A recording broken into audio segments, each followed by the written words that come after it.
NBA teams did not have good seasons. They had identical regular season losing records, and that means they are in the lottery and have a chance at a very high draft pick. But first, those ties had to be broken last night with a coin flip. The biggest concern here in San Antonio was the random drawing between the Rockets and the Spurs. They both finished with 20-22 and 60 records. And unfortunately for San Antonio, the Rockets won the coin flip and will enter the NBA draft lottery with the second worst record, while the Spurs will have to settle for the third worst. Okay, the Rockets cannot fall past 6th in the draft, and the Spurs will draft no lower than 7th. That's all that means. So here's the draft lottery probability for winning the first overall pick and what many consider Victor Wembanyama. So Detroit, Houston, and San Antonio, all three have the same probability of getting that first pick at 14%. The Hornets come in at 12.5, followed by the Blazers at 10.5. We are 9 days away from the start of the 2023 NFL Draft, and the Houston Texans general manager is having to defend himself about a rumor that he plans to leave the team after the draft is over. Caserio is in his third year as the Texans GM after the Texans hired him back in 2021.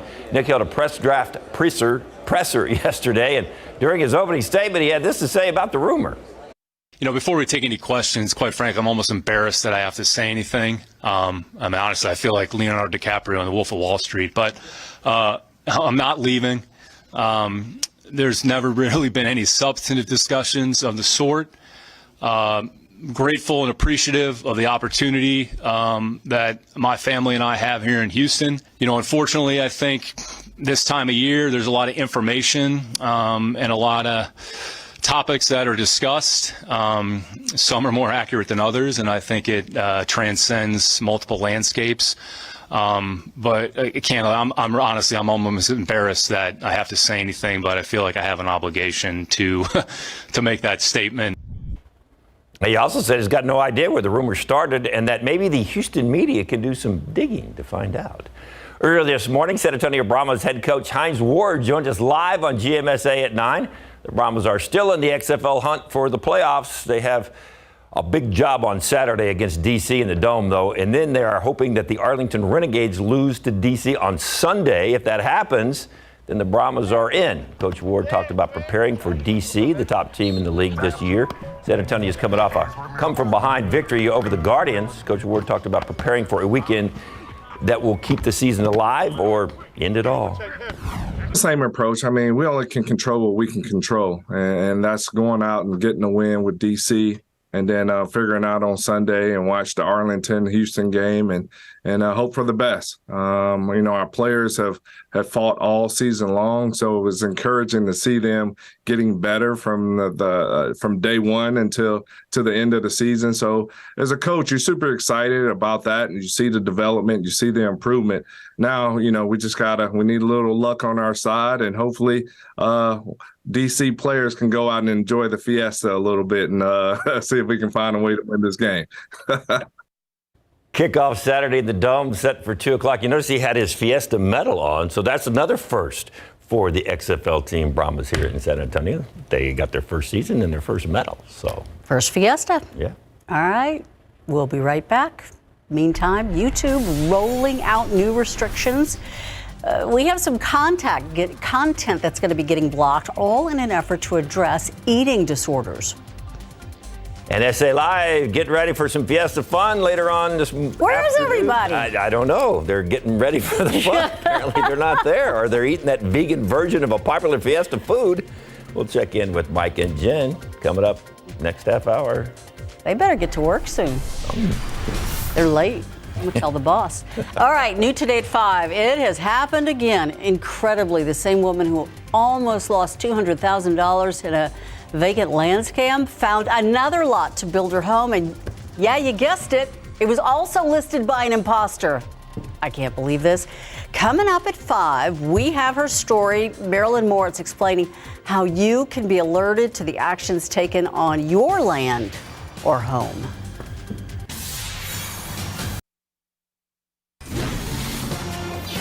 An 84-year-old white man in Kansas City, Missouri has now been charged with first-degree assault for shooting a black teenager who just went to the wrong house to pick up his younger brothers. When Ralph Yarl knocked on the door, this man answered and was shot twice. Prosecuting attorney Zachary Thompson said at a news conference that there was a racial component to this case. Yarl's aunt says that after her nephew was shot, he was able to run for help, but was twice turned away by neighbors. Finally, at the third house, he was able to get help. However, he was told to put his hands up and get on the ground. And that was when he got on the ground, like he passed out. And he was finally able to get the help. Yarl is now recovering from the Thursday night shooting at the home after being released from the hospital. The shooting outraging a lot of people in Kansas City and across the country. The assault charge carries a penalty of up to life in prison.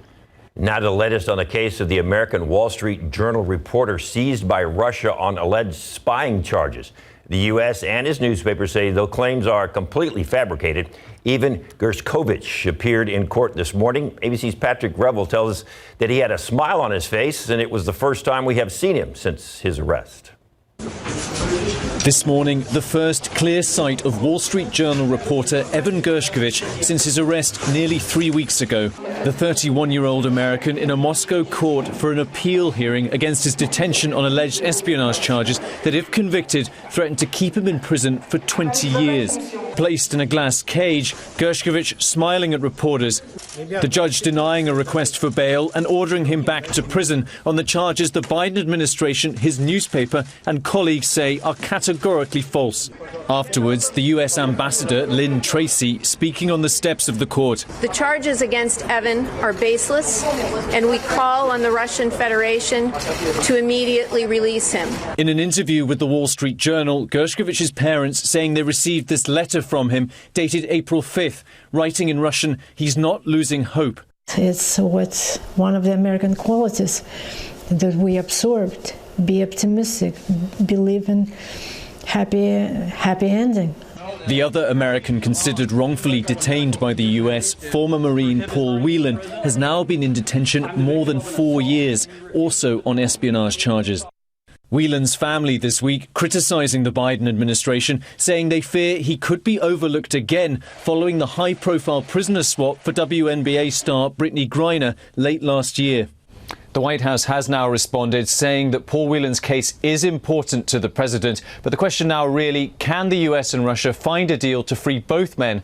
And how long might that take? Patrick Revel, ABC News in London. The Supreme Court deciding another case of religious freedom. This time it's for a worker who refuses to work on Sunday because of his observance of the Sabbath. That case centering on Gerald Groth, a U.S. postal worker who requested not to work on Sundays. But when the company began needing Sunday hours from him, efforts to accommodate got complicated. The U.S. Postal Service eventually decided it could not allow him Sunday off, so he sued. He is citing a federal rule that makes it unlawful to discriminate against an employee based on religion. A district court and an appeals court ruled against the worker, but now the case goes before the Supreme Court and it will make the final decision. Today, President Biden signed an executive order aimed at expanding access to long-term care and child care. The order issues more than 50 directives across nearly every cabinet-level agency. Federal agencies will be directed to identify grant programs that can support child care and long-term care for people working on federal projects. Agencies must consider requiring companies seeking federal job-creating funds to expand access to care for their workers. The executive order will also require the Defense Department to improve affordability of child care for military families. YouTube now working on national eating disorders with the National Eating Disorder Association, trying to eliminate content that encourages this epidemic that is now occurring in young people. The company making changes, including blocking some content that may promote poor eating habits, such as sites that basically offer you a how-to manual to restrict your calories. YouTube will ban children under the age of 18 from even seeing videos discussing disordered eating. It's also adding information to sites to promote mental health support groups. We may age restrict content where an individual may be describing binging or purging or calorie restriction in the context of their journey through recovery. But in doing that, maybe introducing or describing information that could serve to as a trigger to those who may be viewing it. The statistics are tough. YouTube says it had over 1.4 billion views on mental health content in the U.S. in 2021. It says that it's also now working to produce a YouTube video series on eating disorder information. More states joining the effort to break up Google's digital advertising business. 9 more states joined the federal government's antitrust lawsuit against the tech giant. The Justice Department accuses Google of illegally monopolizing the digital advertising market by gobbling up rivals. The DOJ says Google does this through anti-competitive mergers and by bullying publishers and advertisers into using the company's proprietary products. Google is fighting that lawsuit. Take another look outside with live cam. We are tracking not storms, but drizzles. Yeah, some light rain working its way through San Antonio. It's hit or miss. It's, again, nothing very heavy. There are some heavier showers trying to develop just south of town. Let me show you the radar once again. If you're heading out the door, go ahead and grab the umbrella just in case you run into one of these showers. Looks like we've got a little piece of energy working through San Antonio at this hour, and we're seeing some very light returns here across the city. So this amounts to nothing more than some very light rain or drizzle. But we are noticing some heavier showers down around Pearsall along I-35 south of Divine near the Bigfoot area. Seeing some of this activity flare up. We'll see if some of this works towards San Antonio next hour or so. But it does look like we have a little piece of energy working west to east across the area, and that's helping to flare up some of these showers. As we look at the satellite picture, we're starting to see some clearing developing over the hill country, and that is working towards Bexar County. It's still cloudy here, though. We've got another hole in the clouds down here across parts of Wilson County. So bottom line, mostly cloudy today, but there certainly could be some sun from time to time. And once we do see some sun, temperatures will jump up into the mid to upper 70s. 71 right now, 75 Pleasanton. We've seen some sun Creosote Springs to Cotulla, which has boosted temperatures into the 80s, but now clouds starting to roll in there. And the 70s for the most part here around San Antonio at this hour. So our KSAT 12-hour forecast, 76 at 3 o'clock. We'll keep in a small chance of rain, by the way, even into the evening hours, 76 at 6 p.m. And as we get into tonight, dropping into the 60s, very muggy. And tomorrow looks pretty similar. Maybe rain chances a little bit lower. But we'll talk about the rest of this week Fiesta forecast in the weekend, too, which includes a cold front coming up here in just a few minutes. Thank you, Justin. A baby killed. The mother also attacked and shot. It's shocked an Alamo Heights neighborhood and the city entirely. We're hearing from the 28-year-old mother now. Mariah Clare was shot multiple times. The accused suspect, her ex-husband, Stephen Clare. Mariah says in an effort to co-parent, her ex would visit the kids regularly. But on April 10th, she says one of those visits took a violent turn. After shooting her, she says Claire then went to look for her children from a previous relationship, but they had escaped. Mariah adds the next targets were her own girls with her ex. An 11-month-old has now died, a 3-year-old severely injured. Now she's afraid this nightmare isn't over if her husband, ex-husband, bonds out of jail. He lives 2 minutes down the road from my children's school. The 2 children that he just hunted. Stephen Clare is currently charged with 2 counts of aggravated assault with a deadly weapon and capital murder of a person under the age of 10. It's another case that sparked nationwide attention back in 2019. Hundreds of volunteers searched for a missing San Antonio mom and businesswoman. When the remains of Andreen McDonald were found, her husband Andre was arrested and charged with murder. An explosive trial filled with drama and controversy resulted with Andre spending less time in jail than many expected. The Texas Crime Stories podcast episode, The Murder of Andreen McDonald, explains why, and it is out now. You can check it out online at KSAT.com, on our YouTube channel, or wherever you get your podcasts. Plans for a new elementary school to replace Robb Elementary are moving forward in Uvalde. The school district there approved the schematics for the new school during a regular meeting. Community members had a chance to see these plans during several recent meetings, including one just last week. We have those on our website, KSAT12. The district hopes to break ground later this year. Meanwhile, the Uvalde ISD Moving Forward Foundation is still raising money for the new building. At last check, it has raised about 70% of its $60 million goal. If you're a San Antonio ISD full-time employee, get ready. You're about to get a pay raise next year. The Board of Trustees approving increases for all full-time permanent employees. That pay increase ranging from 3% to 9%, depending on employee seniority. And they are set to go into effect in the 2023-2024 school year. The nearly $20 million compensation package is the largest in SAISD's history. Today is tax day, and if you're worried about getting your IRS forms turned in, you may have some options to get some more time.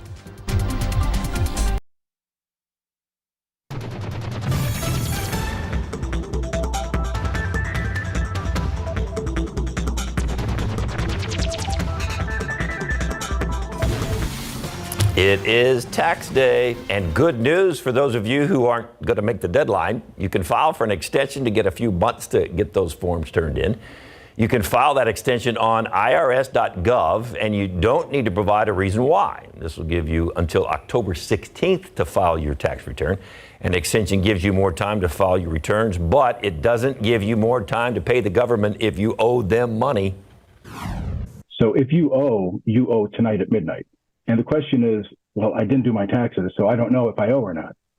But for most people, their tax situation is more or less the same than it was in the previous year. So you want to put in whatever you paid us last year, plus maybe a little bit more to pad it. You'll get that back as a refund once we process your tax return. Uncle Sam got to have his. If you are getting a refund, you should see your money in 21 days or less, even sooner if it's direct deposit. Taking a look outside with the live cam. We are keeping an eye on the drizzles, but we're also looking for a change in our weather. Pretty big one on Friday night. Yeah, we're still getting fronts, and that's encouraging. The good news here is that it will cool down. The bad news is I don't think we're going to get a ton of rain with this front, but it does cool us down for the weekend, which is great. 71 so far today. The average is 81. We'll be just below average today. The record is 100 set back in 2006. Low this morning, 66. That was actually above average thanks to the humidity that has poured into the area. And we do have a few showers out there right now. We'll show you the radar when we come back.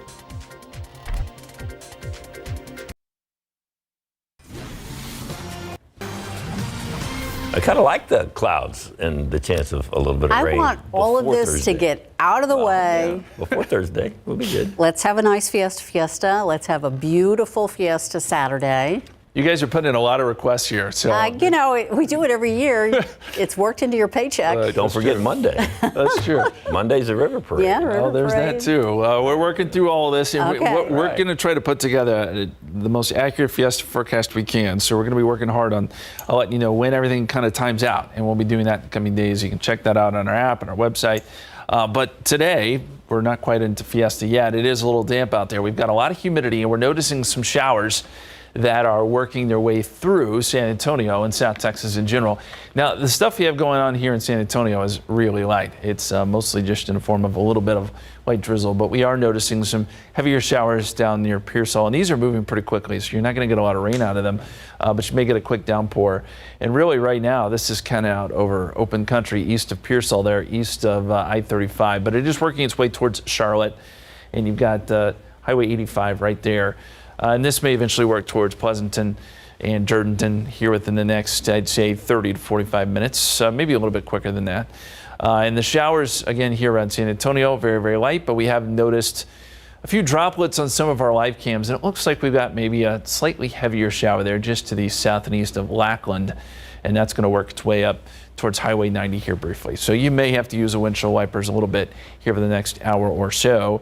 And then we may actually get some clearing because the skies are trying to clear, especially as you get up into the hill country. We're seeing the sun pop out Lake Bandera, and that clearing line's trying to work towards Bexar County. We'll see if it makes it.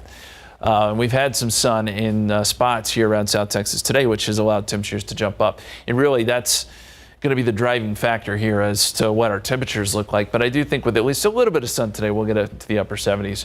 The forecast does show a few more showers lingering here around San Antonio. I'd give it a 20% chance. And again, most of it is going to be very, very light. As we get into this evening, clouds start to build back in, and then overnight it goes cloudy. And tomorrow morning, overcast, potentially a little bit of drizzle and some fog too. And then tomorrow afternoon, I don't really think we see much other than we've got to watch what happens out here to the west. Storm may come out of Mexico, and we know how those work, right? Where a lot of times they're strong to severe as they come off the mountains here. That's what we're going to be watching tomorrow afternoon. There is a potential for that 20%. I think it probably stays west of San Antonio, but the Storm Prediction Center does have a risk for a few isolated strong to severe storms tomorrow afternoon out west near Del Rio, Eagle Pass, Bracketville up to Rock Springs. Here's the scene outside, and we've got cloudy skies still at the airport. 71, 74 Stinson, 73 Kelly, 72 at Randolph. And the dew points have jumped up significantly. If you remember yesterday, we had dew points in the 30s and 40s. It felt so very nice. Those dew points jumped up overnight, and that moisture surged now all the way up into Oklahoma. So all of central and east Texas is dealing with humid conditions, and then you have the dry line, which is set up across West Texas. Doesn't really get near us, so we're not going to worry about the dry line so much this week. But the dew point trend shows that we stay humid through Friday, front comes through, and then the bottom drops out, and we get some very dry air on Saturday. And so with that in mind, dry air means some cool temperatures in the mornings. Look at Saturday, 50, potentially 47 Sunday morning. That's the change we have headed our way, but we got to wait till the weekend. KSAT 12-hour forecast today as you plan out your day. We up the rain chances just a little bit next couple of hours based on what's going on right now, but we'll even a 20% chance this evening. 78 the high there around dinner time, and then tonight down into the 70s and 60s. Here's the extended forecast. We'll go 81 tomorrow, 84 on Thursday. We do up the rain chances a little bit Thursday. I think it becomes slightly more active. We'll watch for a couple thunderstorms too. And then a small chance Friday as our front comes through, clears us out. 73 and sunny, breezy on Saturday. 74 Sunday. We have added in some small rain chances there for Sunday afternoon. We'll be right back. You know, we peeked in at Market Square a while ago and there wasn't anybody there. All right. What? This we were outside. Yeah. we were getting our medals. You guys have these medals yet? Yes, I want one. Oh, We'll get you one, Ursula. Like you too, David. Yeah. Well, I'll tell you what. If you want one, it's our secret location for day 4 of our medal giveaway, Day right? 4, not too far, obviously, from where we are. Also, Fiesta Foods. Yeah, 2 iconic foods. Chicken on a stick, corn in a cup. You can only pick one. What's it gonna be? Let us know. Speaking of chicken on a stick. This isn't your traditional chicken on a stick. Griselda Munoz is here from Plantology. It tastes like chicken on a stick though, right? Yeah, it does. It has the same juiciness as a regular chicken, also the same savory flavor, and also the same crunch that everyone likes. But it is vegan. Of and course. We're gonna give it the old taste test there. That's right. And Fiesta Fashion, you gotta look your best. Adelante Boutique is one of the oldest in town. They're gonna show us a few fun looks. And check out some of these cocktails. Boy, I can wash down my corn in a cup, chicken on a stick with these babies. It is the Preparata Smirnoff Ice, and I can't wait to taste it. I'm taking this one. They're almost too pretty to Coming drink. up on SA Live.